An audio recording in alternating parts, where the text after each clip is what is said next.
Hi there, welcome back to the Mind Body Space podcast. I'm Dr. Juna Bobby, and this is where we explore how to raise resilient, curious, emotionally grounded kids and how we as parents can grow right alongside with them. Today, I want to share something deeply personal, why I went back to Harvard much later in life to get yet another degree, not because I had to, but because I knew that I really needed to reset my brain. You see, I'm empty nesting now, and after years of clinical work as a board-certified radiologist, and mainly after years of practice, I realized that I didn't have forever with my kids, and I decided to go part-time and really focus on enjoying every single minute with my kids. But now they're gone, and I'm empty nesting. So after 2 years at home, trying to work from home and just getting my stuff back together, after 22 years of not really putting myself first, I realized that I needed a major reset for my brain. So it wasn't really only about going back to school, but it was also shifting everything, my environment, my input, the people surrounding me, my habits,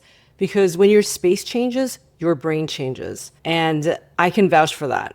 I know that this year transformed my brain and gave me a hard reset. So neuroscience has this powerful term that you've probably heard of already.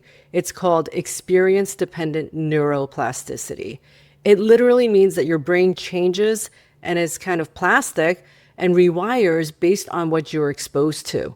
The conversations you have, the books you read, the streets you walk on, they're all shaping your mind. So I made a big move. I went to Cambridge, Boston for a year, and I walked around Harvard Yard. I sat in on Harvard Business School conferences. I took classes at my home school, Harvard Graduate School of Education, and cross-registered for all of spring semester at MIT Sloan Business School. I met people I would have never met had I stayed in my comfort zone, most of them half my age, and one of those people was Jasmine Hamdani. If you haven't listened to the last episode with Jasmine, she is a woman in STEM and an engineer at Aura. Yes, the super cool, super chic Aura ring. Jasmine reversed her heart age just by using data from the Aura ring. So if you haven't heard it already, go to mindbodyspace.com/podcast and you'll find the full episode there. Now, let's go back to how we can change our brain. I want to talk to you about how learning protects our brain. Research shows that the more complex, novel, and socially rich our experiences are, especially in our younger years and even in midlife, the more protected our brain can become. Researchers have shown that people with higher cognitive reserve, that's mental enrichment, meaning a lot of learning, a lot of life experiences, had significantly lower rates of cognitive decline. So one theory is that you have so much knowledge and so much experience that even if you lose some memory, even if you have some cognitive decline, which might come along with aging, it really doesn't impede your life. So literally pack everything into your brain as much as you can. So I went back to Harvard because I wanted to work on my business, I wanted to take entrepreneurial courses, and I wanted to know what was going on with AI at MIT and Harvard. So not only did I find all those things, I was able to also enrich my neural pathways, making my mind and brain more resilient for hopefully many more years ahead of me. I named this episode Your Space Matters because it really does. Where you spend your time, what you're doing, what you're consuming on TV or on your phone or even this podcast, who you talk to, that's not just lifestyle. It's actually creating your brain structure. I'm not going to lie, the year had a lot of tough ups and downs and change is hard, but the brain loves it.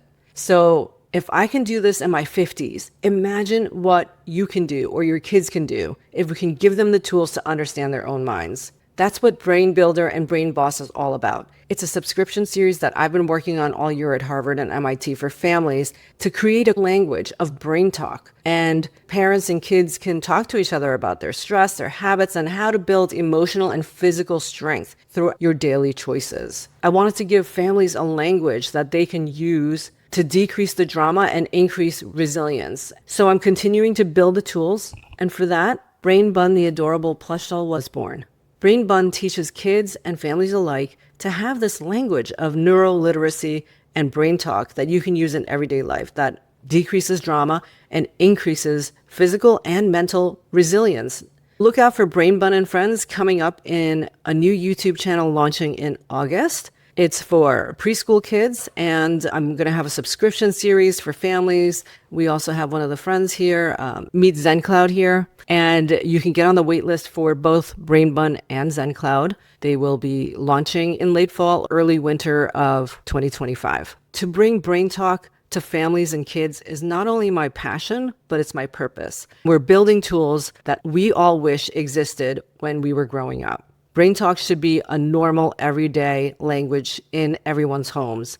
Kids should know about their brains and about neuroplasticity and how to not only build on their brains, but to become the boss of their brains. Everyone needs access to the advances in neuroscience over the last few decades. It could help us change our brain and change the habits that are the foundation of cellular resilience.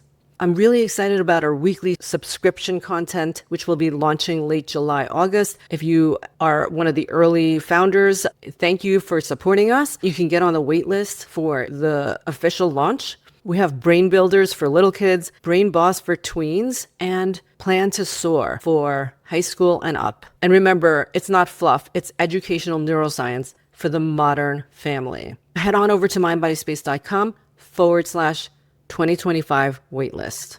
Subscribe and share this YouTube channel and our podcast on Spotify or wherever you get it to spread the word. A final word on reinventing yourself. If you've ever felt stuck, numb, or uninspired, and if you're human, you've been there, it's not too late. Your brain is waiting for something new. You don't have to move to Cambridge or go back to school. You just have to say yes to novelty, to learning, to reaching out to people and places. Next episode, I'll be talking to Dr. Jenny Wu. She's a Harvard-trained educator, a mom, and an entrepreneur.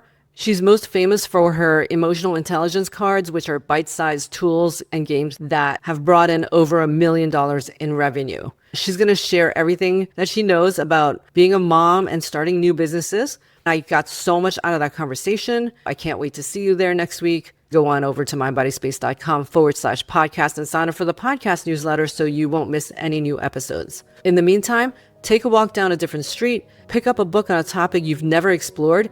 Just listening to this podcast is already changing the way your brain is wired and what you think you are capable of. Ask your kids today what their brain is doing and bring the brain into everyday conversation. And until next time, remember that your brain matters and that your mind, body, and space is all interacting with your brain and changing it for the better or worse. So why not choose better? And you being here listening to this is already choosing better.